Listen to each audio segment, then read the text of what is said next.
Hello and welcome back to Anna Rose Reads the podcast. I am your host, Anna, and things are getting downright spooky this week, dare I say.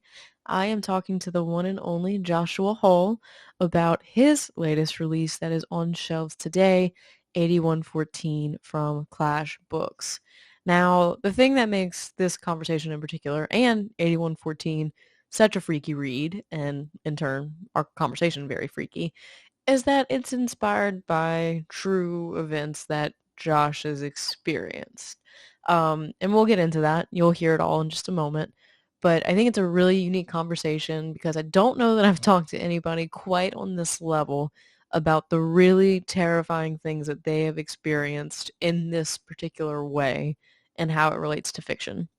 So if that interests you, buckle up. I think you'll have a really, really good time. This is a conversation that focuses broadly on horror and, specifically to Joshua's relationship with horror and the things that frightened him in his past and how it made it into the book. But I think it's a really cool genre conversation, and I hope that you all enjoy it.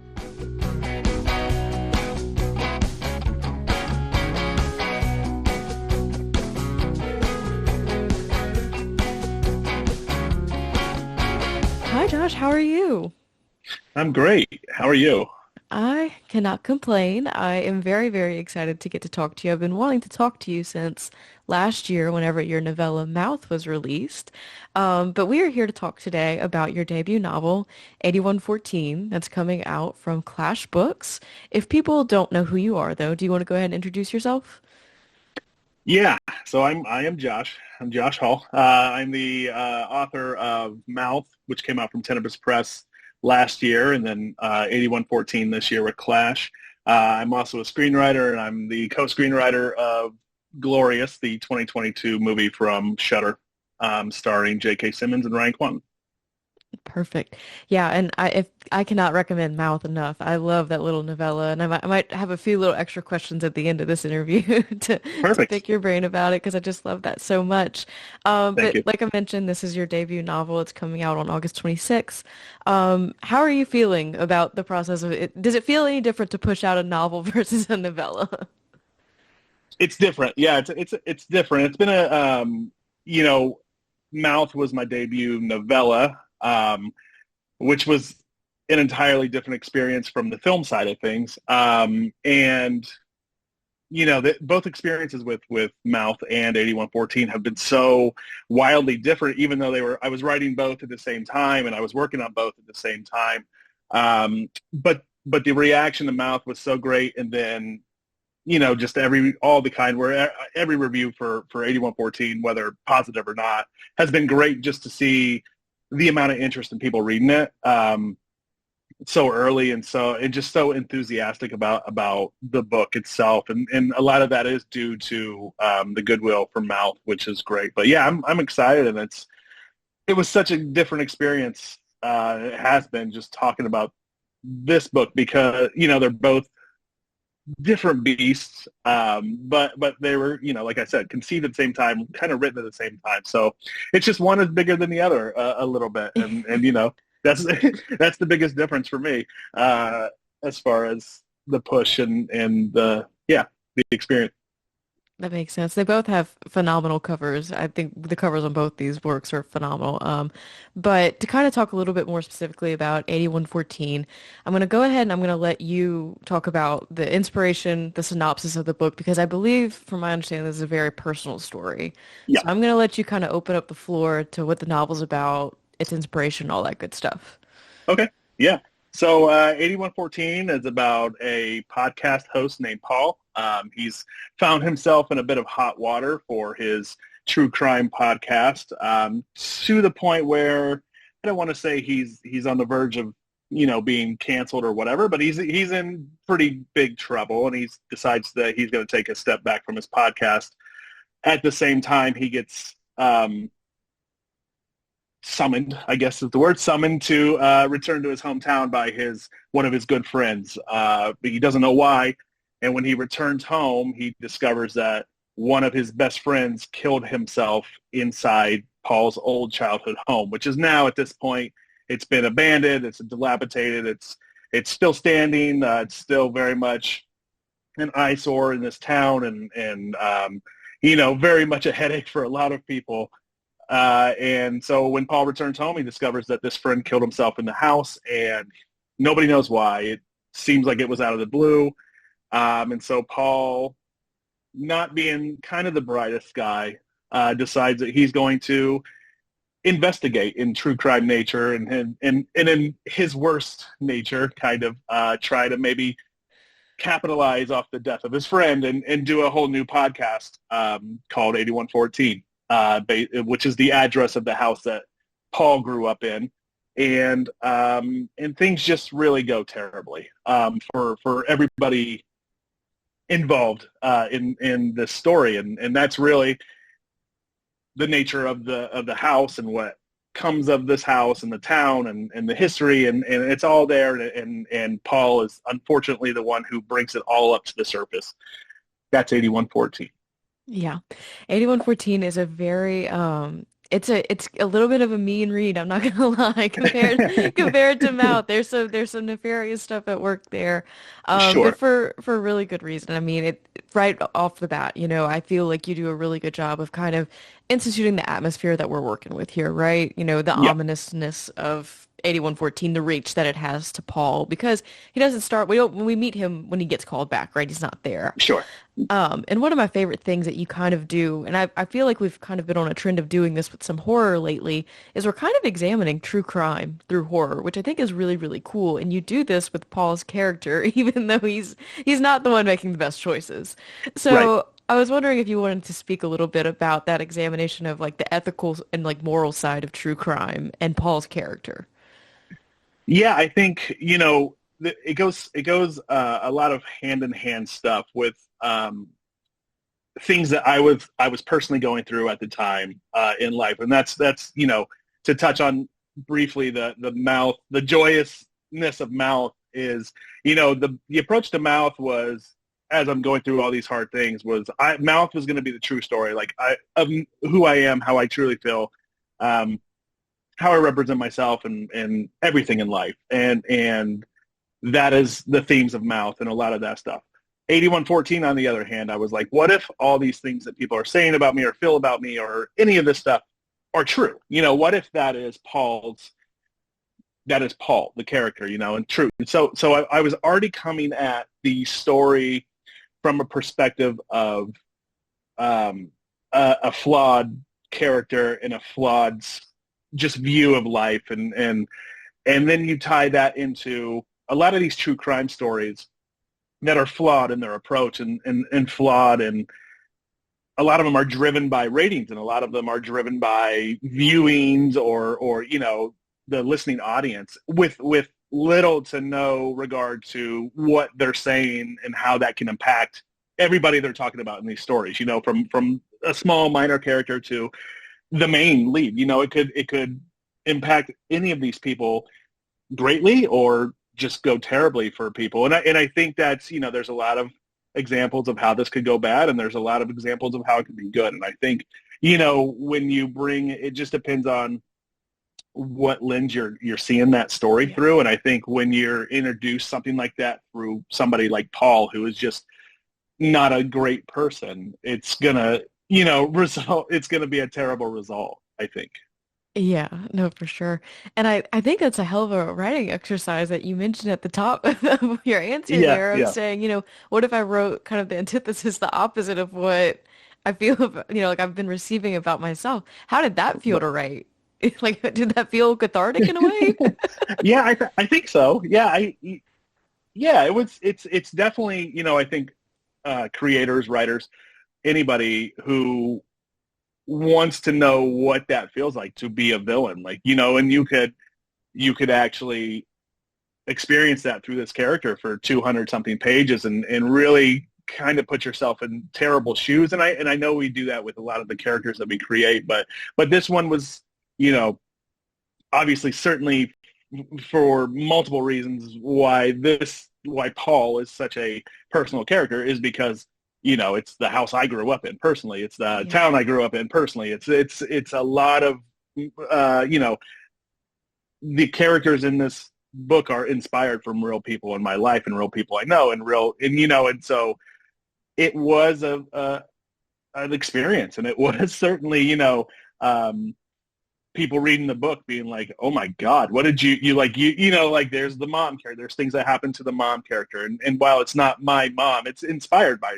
it's definitely, and my siblings who are not in the book, it had to be a very early decision that I could not include all, I come from a massive family, so there'd be like 7 of us and seven, and I Yeah. cannot write it would be like a 1,000-page book, right? To give but when my siblings would read the book, they'd be like, "What did you do to mom?" And I'd be like, "It's not mom," And so it was a very unique experience to write through this character of Paul, looking at my life and looking at everything. Yeah, absolutely. And I think one of the biggest takeaways that I've had from speaking to authors who have, drawn inspiration from the people around them is very rarely is it like, oh yes, this is a carbon copy of this person. Right, It's like that one incident or that one memory that you have with that person inspires like a whole slew of for sure. things. And I don't want to press you too hard on this. I want to give you the space to talk about it however much that you want. But this is obviously a very personal story, as you mentioned, like about your own house and about your own upbringing. So how did you make the decision to tell this kind of a story when it is that personal? And just if you want to speak a little bit about the personal nature of the story. Yeah, I mean, truthfully, the decision wasn't really mine to write the story, and I hate sounding like, oh God, I was pushed Oh to it no, by yeah. other, but it was definitely the idea came to me in a nightmare. I had the scariest dream I've ever had in my life, and it was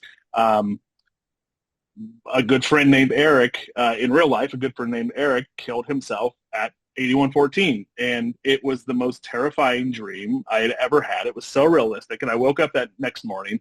I wrote it down. And then that day I had the entire sort of rough premise for what the book was. I wrote the ending of the book. I knew, from the very first dream, I just knew how it was going to end, how it was going to all come together. And so it definitely was one of those where I didn't go into the book being like, I'm going to tell this personal story. I'm going to Yeah. tell this entire thing. It was genuinely, I had a terrifying nightmare about 8114. And I realized, okay, there's something there where I can connect a lot of the things that had happened out at that property, and a lot of things that had happened to me personally, a lot of things that were that it felt like 8114 itself was sort of impacting throughout our lives. And there are many examples of that in the book that are actually true things. And I even wrap up the book obviously with the true stories of like some of these things that had happened. But I think when I had that dream about a good friend doing something like that was for me really the kickoff of, Mm-hmm. I can't tell this story without being personal and without, honoring sort of the property itself. But then, you go into it and you go, okay, well, how much of myself can I put into this without everybody either being mad at me for putting too much of them into it, or putting, or how much am I going to show of myself or reveal of myself? And so very early, I was trying to work in all my siblings or versions of my siblings and versions of this book that were going to be much bigger. And I think overall, it just became to me that I had to make this my personal story, and I couldn't really involve everybody else. And so that was really the driving point behind why it is such a personal story for me, and those feelings of, I do feel like there's some abandonment that I have probably done to some friends and to some family and to some, relationships, or, some distance there is between, has been in the past or so between my mom and I. And there's some of that guilt, and there's, a lot of those things that go into it. And I just think that it would have been a cop-out if I'm writing a book about the house I grew up in the town I grew up in, the town I still live in, it would have been a cop-out if I was not as personal or referencing the amount of things that I do from personal Yeah. life. No, that makes a lot of sense. And it's a very relatable feeling because, like, I look back on my hometown or, like the people I knew whenever I lived in my hometown, and I'm not necessarily a fan of the person I was or maybe the way that I treated certain people at different times in my life for like whatever reason, right? Right, right. And so I think it's a very like off the bat, it's such a relatable premise of like this homecoming, right? Like Paul is Yep. called home. Mhm. And I think it's a premise that we see kind of, I don't want to say a lot in horror, but like a good amount. Sure. And I think it's the idea of reckonings that work really, really well to make that Mhm. happen. But why do you think the idea of like homecoming horror works really, really well? It's it's interesting because it's weird that I would write a homecoming horror book when I've technically never really left home. It's funny that I've done, and it's an interesting perspective to look at because I do get a lot of um, I don't know, not judgment, but I will say I do get the oh, you still live in your hometown, you never left your home, that sort of thing. But I'm also on the flip side of that. I'm doing the thing I always wanted to do. I'm doing Yeah. uh, from the same place that I dreamed of doing it. So it's a two, it's like but the idea of doing a homecoming novel for me was my viewpoint was that I was not necessarily homecoming. I Hmm. was returning to 8114 Yeah. for this time period. But the character, and I just think it's such a connecting factor for everybody, is everybody has a home to go back to. Every reader has a home to go back to. Every publisher, every editor, every, reviewer, podcast host, everybody has a home to go back to. And everybody has that place that maybe they didn't feel great leaving, or they have regrets about the way they left, or there's in every single town, I'm sure you had one, there's always a house or a place that has these legends, or these, oh my God, there was this place when we were in high school that we would all go to and try and scare the hell out of each other. And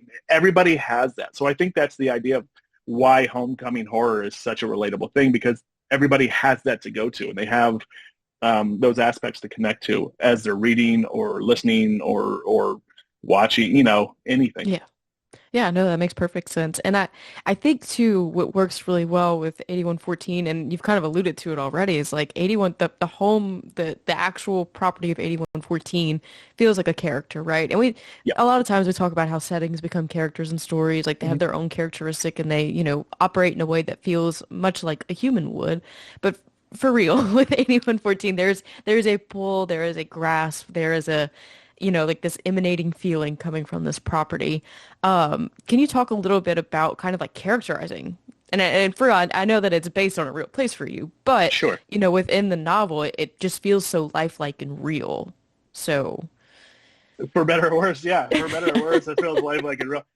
Uh, that driving point was the fact that the house was a character in my life and in my friends' lives, and in family lives. It is a character, and it does come with these things that you it's hard to share that experience yeah. unless you've been in that place. And everybody that I have gone to that place with or knows that place has been terrified of that place. Like when I was knee deep in the writing process, I took my girlfriend there for the first time ever, and she was terrified. Like just the step into that place. She was like, "I will never come back to this house," and um, so trying to really nail that Hmm. feeling on the page was something that I really wanted to do, and very much like when I'm writing Mouth and I'm trying to connect the empathy and the heart of that character.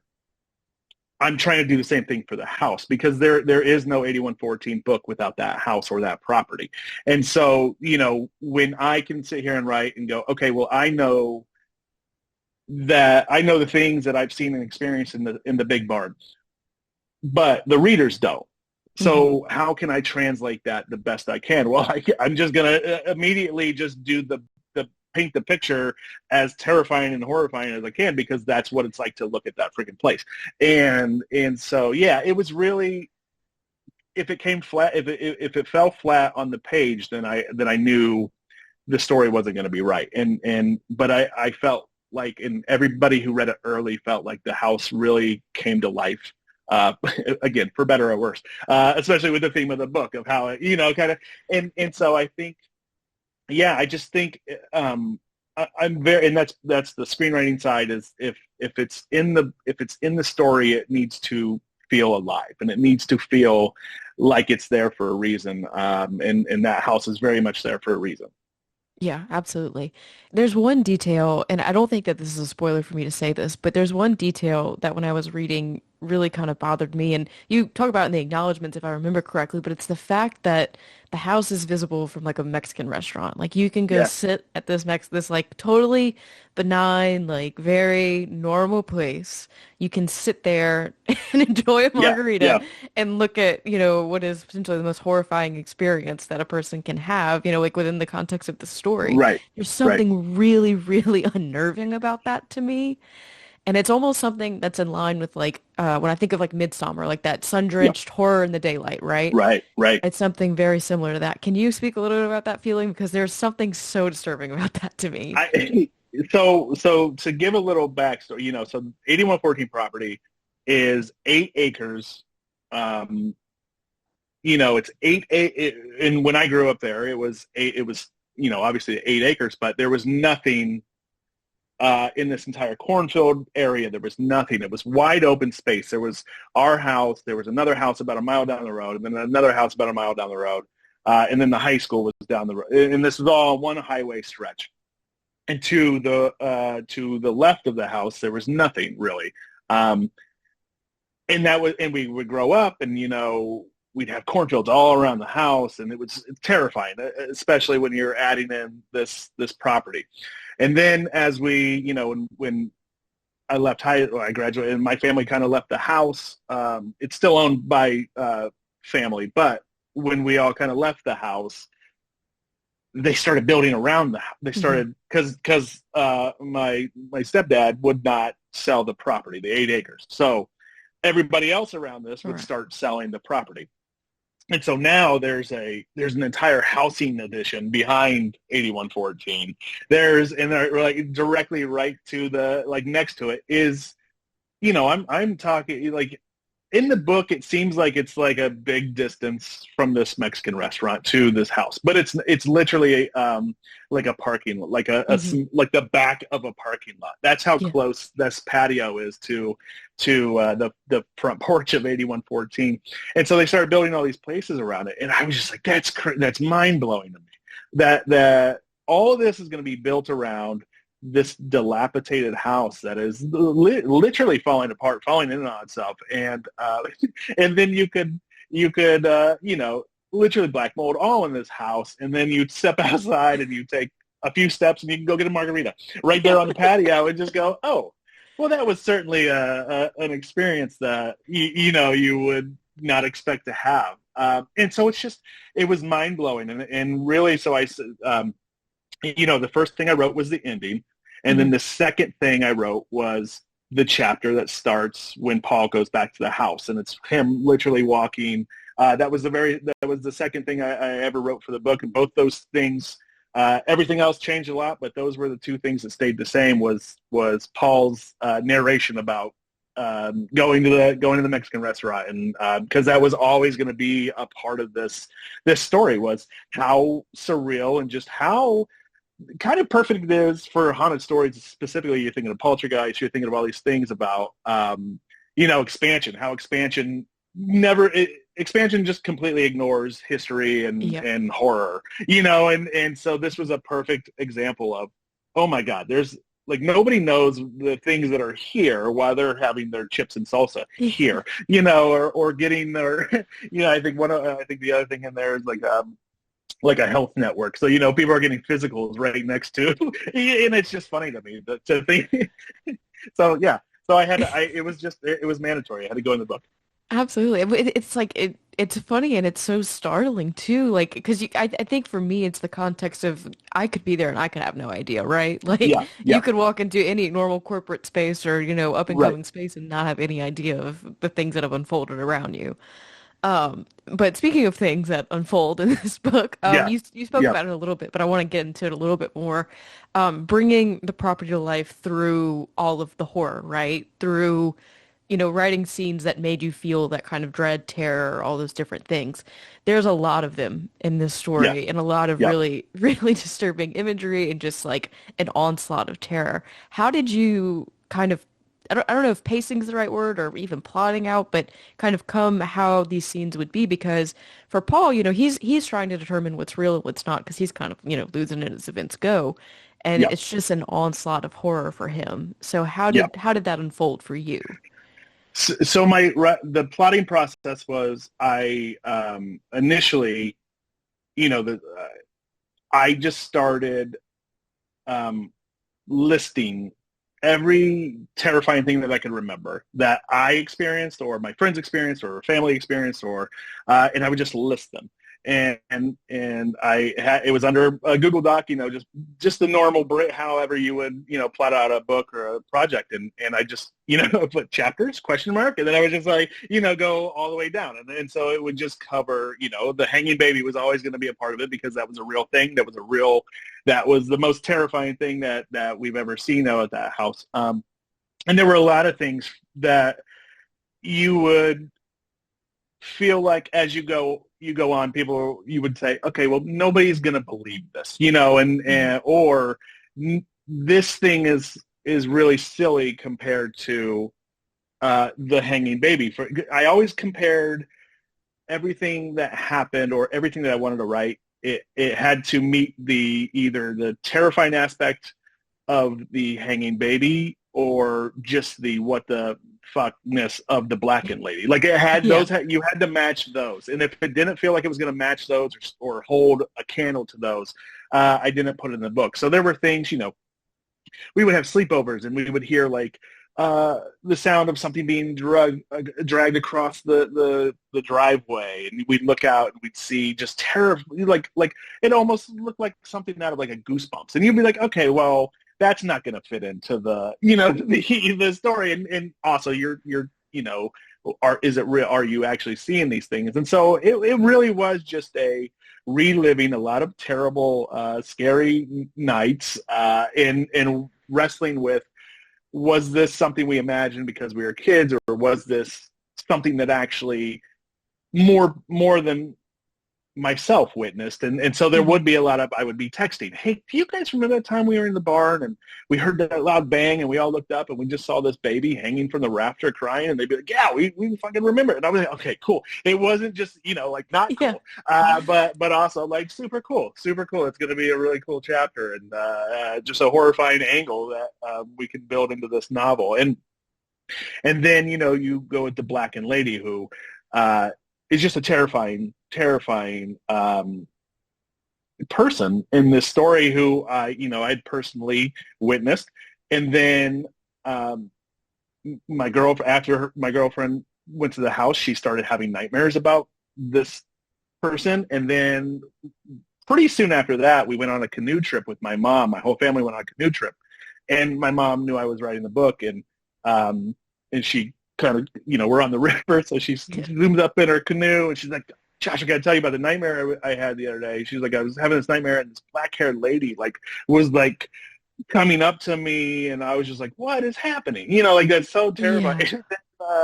Yeah. My little brother, he's not he's a grown man, but he is my youngest brother. Was just randomly and I mentioned this in the afterward, but just texted me out of the blue that, hey, there's this black haired lady who just follows you through the room, and I was like, she's in the book. And so all these things that kept happening that like nobody knew was already going in the book, and so that was really, once I knew how terrifying those two things were, I had to build it around those Yeah. two, and I had to make the blackened lady the anchor of really one of the anchors of what was happening in that place. And so yeah, it was really breaking it down at first in big chunks and big memories, and then saying, okay, that needs to go, that can go, and then and really, I don't know if that answered the question properly, but Oh no, no, it it was just did. it was It just yeah, definitely it was did. yeah, yeah, It makes a lot of sense that you would kind of pick the two titular or most, visceral, I don't know what words you want to use to describe them, as like your pillars around which you're going to build everything sure. around them, right? And I have to ask, and I hope this isn't too personal, but Was it terrifying for you? Because I'm sitting here and I'm trying to put myself in your shoes, and you're calling these things like you're wondering if you've kind of kind of gaslit and lied to yourself for all these years if Right, they were right, there or not, and kind of right. having to examine your memory like that. Was that scary to like reach out to people and be afraid of like, yeah, no, I don't remember that, or yeah, I do. Like I don't know what's more terrifying, if it is real or if it's not. Yeah, I think it's a little bit of both. I think it's exciting. It was exciting to do that, to also realize, oh my God, you know, that this were real experiences. But there was also like my brother Shannon, who did the interior artwork. You know, he read the book and he was like, I feel robbed. I didn't experience anything like this. You know, and he's like, and so it's just like, well, you know, it's funny, and you're like, well, why the hell did this all happen to me or my sister, or Yeah. you know, why did my friends experience that? And it was just, yeah, it was exciting, but it was terrifying and it was scary, and there were certainly scenes that I would write and I would get chills, or I would have to stop writing the book. And you know, I got like I got so deep, I was starting to write the 8114 address down on paperwork when I would say, and I was just like, Yeah. oh, it's engulfing me. You know, like this experience is engulfing me, for better or worse. And so I was very happy to finish the book and kind of get rid of it for a little bit, you Yeah. know? I mean, it's a quote unquote haunted house story. And in some ways, it feels more like a cursed house story. But in a way, you writing about it feels almost like an exorcism. I mean, there's so many layers to all of this. I mean, Yeah, yeah, yeah. you know, I think that's true though, but I think, you know, the exorcism thing, not that there's an exorcism in the film, but I think, you know, that plays, there's a bit of demonology that comes into it. You know, I think there's a lot that it's when you know, and I do see a lot of people saying it's a haunted house story. And I'm like, I don't think it's a haunted house story. I think it's a haunted person story that yeah, happens to go into an evil house or grew up in an evil house. It's a, you know, and it's a cursed person story.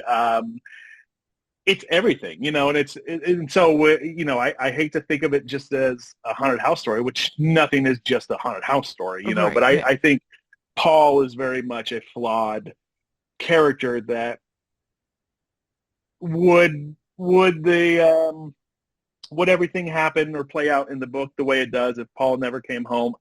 You know, hmm I think that's a good question, and I think it is like it's a haunted person story that just yeah, maybe brings down a town with them, you know. casually, yeah. Casually, just nonchalantly, just kind of ruins a bunch of lives. Uh, Yeah. No, that makes sense. Yeah, and there were some ways in which, 8114 read very like metafiction, right, while I was reading it, just within its existence in the realm of horror fiction. And of course, our mhm. conversation as we speak, it feels more and more meta. I mean, Paul's a podcaster, and so we're on a podcast Right, right right, now. right. We're talking about how it applies to your real life and things like that. Did you think of this as a meta story, or like does that have any role in it, or is it just kind of a byproduct of what you're dealing with? A little bit, just meta as far as me writing about myself and my life. Yeah. Um, Obviously, I don't host a podcast or do I do a lot of podcasts, obviously. Yeah. And I think probably prior to Mouth, would I would have not approached it with a podcast angle, just because, you know, I was so I just didn't have the experience or a lot of the know-how. I think it probably would have been a documentary or something like that Yeah. early on, and I did wrestle with that instead of, but I just felt like it was too, you know, the podcast angle. There's, like we pointed to earlier, there's so many more revelations that can come out that way than Oh a yeah. documentary. And I didn't want it to start feeling like the found footage. I love the found footage film genre, and I love, you know, but I didn't want it to start feeling like, oh gosh, it's and aside from the one scene that is sort of found footage in the book, I didn't want it to feel like you had to read like you were watching something. Yeah. I think it for me it was, oh, it'll connect more if they feel like they're listening, and if that makes sense. I know it's Yeah. hard to, yeah. No, I think it does. And as somebody, I mean, who's doing it, there's an accessibility Right, factor too, right? right, And so that's, right. to me, that's the thing that I think about with Paul is that he's kind of impulsive with his decisions, like, and that's kind of why they're maybe not the best decisions because he's quick to jump and do whatever. And so I think that that podcasting format fits well for his personality, that he could just Right, reach right. out and grab like right whenever he wants when he And wants it. I think you see that, and that's not shade or anything, but I think you do see a lot of people that are like, okay, you know what? I'll launch a podcast Yeah, next week. no, You know, for I sure. don't have anything going on. I'll launch a podcast, and they'll do like one or two episodes, and I'm just never doing it again. And so it's like that's funny. There's a funny, thing to that aspect of, oh, you're gung ho about it, and then you just kind of fade off. So I was like, okay, well, what happens if you're gung ho about it? Then you have no choice but to fade off, Yeah. or potentially fade off, that sort of thing. Yeah, absolutely. And we kind of bring up this next point that brings me to my question about Mouth a little bit. Okay. But Mouth is a story that's written with a lot of like humor and heart. I mean, there's some darkness obviously to it, but Sure. it feels like a very different, tonally different book than 8114 and, for obvious reasons. But I'm just kind of curious about your approach in writing those, and do you feel affected writing the two differently. It seems like one would be more fun because it's the more fun book, but I feel like that may not be the case all the time, you know? Like it's always interesting to hear how that is for you sitting on that side of the Yeah. table. I'll tell you, I had more fun writing 8114. Yeah. And I do. I'm kind of in the minority where I actually think 8114 is a pretty funny book. Oh, I'm not gonna lie, I But laughed at some of Paul's absurdity. Don't get me yeah, wrong. I think it's a really funny book, and I'll see some reviews where they're like, "Why is it funny?" It's not so, and I'm like, "No, no, no, it should be funny. Like the guy is ridiculous. He's not, Um, but yeah, it was a lot of fun to write both of them.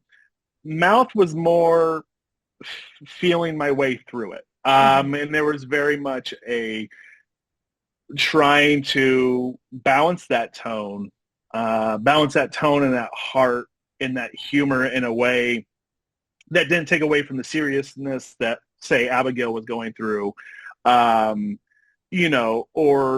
the heaviness that Rusty's going through as this guy who's just has nothing. And then you think about, okay, well, it's hard to write for a subterranean mouth, but you also have to do that in such a gentle way that it doesn't feel hokey and it doesn't feel forced. And so there was a lot of dancing with mouth where as for 8114, I could just I could just narrate. I could just talk Hmm. like I talk, for better or worse. I could just put down my feelings and tell this story because you're stuck with Paul's POV. Yeah. There's no switching at all. And so that one, it was just okay. I'm just gonna go write this like I would talk, and but for mouth, you're switching between four point of views, and that's Yep. four voices, that's four different, wildly unique characters. Um, but they were both a joy to write. Yeah. But I would say 8114, I did have more fun writing, even though it scared the shit out of me. But yeah. And it was still like, figuring out the ending of Mouth was a really challenge because you're trying to figure out, is this a happy ending? Is it a sad ending? Is it a monstrous ending? And so, there was a lot more tinkering there. Whereas Yeah. I knew the ending for 8114 from before I even started writing it. Yeah, absolutely. And then the other thing about A114 that I feel like I have to bring up is a lot of the horror scenes. They feel very referential to other pieces of horror. I feel like Mhm. there's a lot of nods to franchises and things like that. And Mhm. obviously, you're a horror fan. And, your work in film and things like that is indicative of that.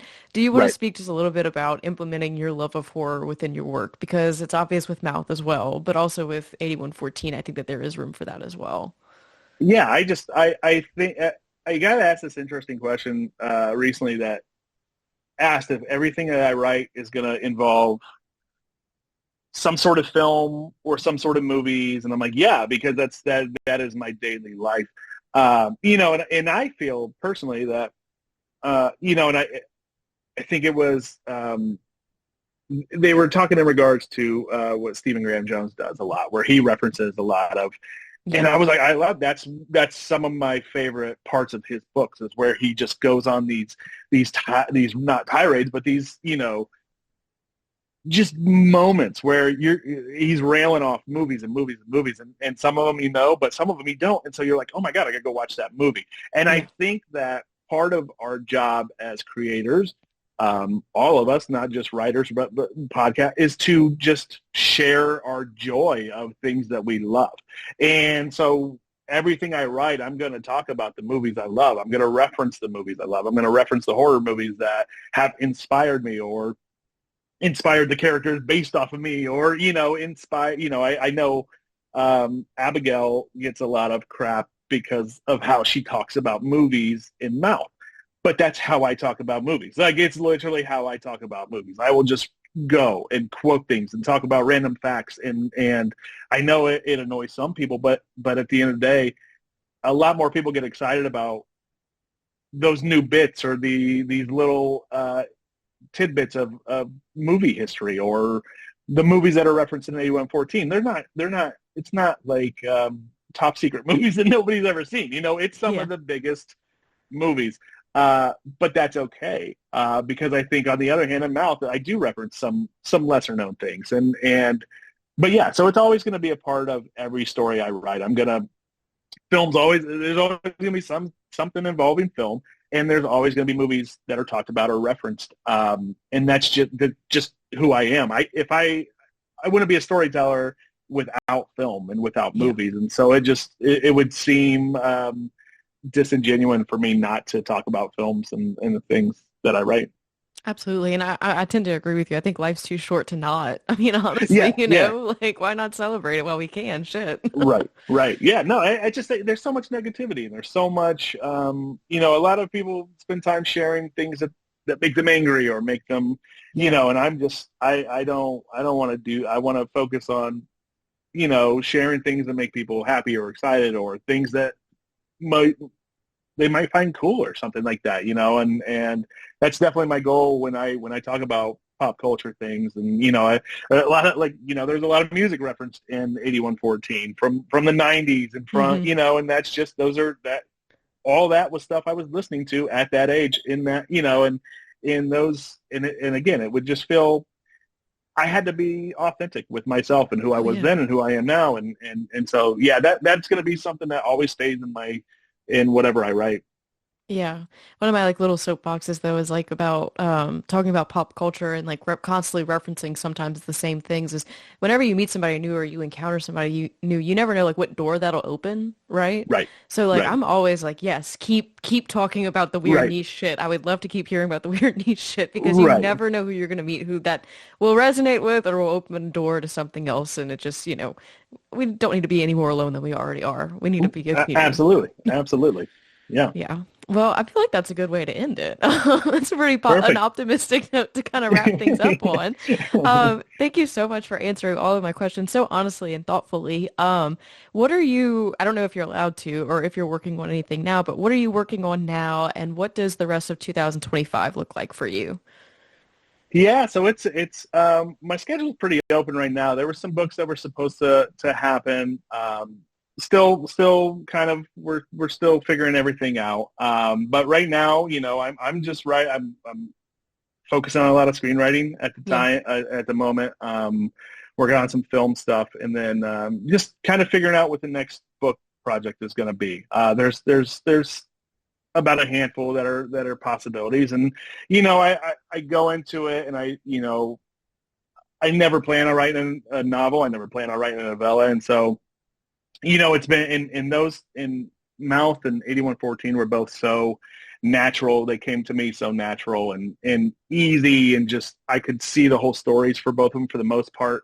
And so I'm just trying to kind of take that time and find that spot again, Yeah.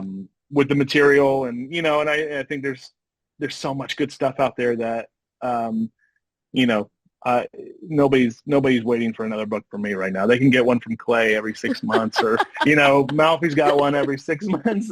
Steven's got, it's like all these, but yeah. So I'm I'm in the lab, I guess is what you can No. say.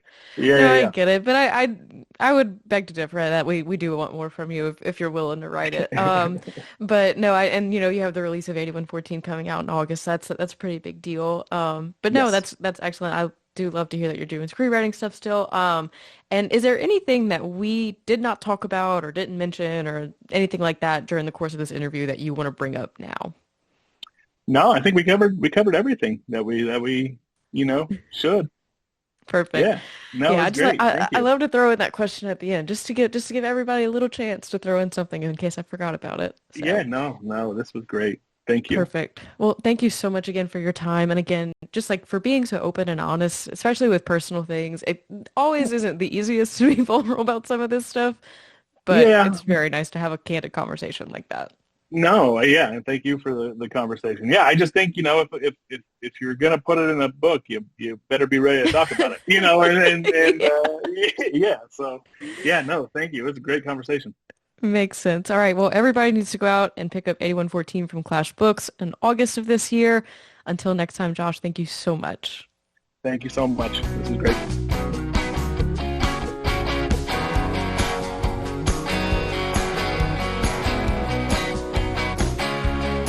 A huge, huge thank you again to Josh for talking all about his past and how it relates to 8114, where he found inspiration, the strangeness of all of it, and how it translated to the page. I think it was a really, really cool conversation to have, especially surrounding horror in particular. And if you haven't ordered or pre-ordered 8114 yet, I highly recommend that you do if you're looking for a genuinely good scare. There's quite a few in there. Now, moving on to the future for this podcast. I am excited to announce that I have decided definitively to start doubling up on episodes beginning this very week. You heard me. That is correct.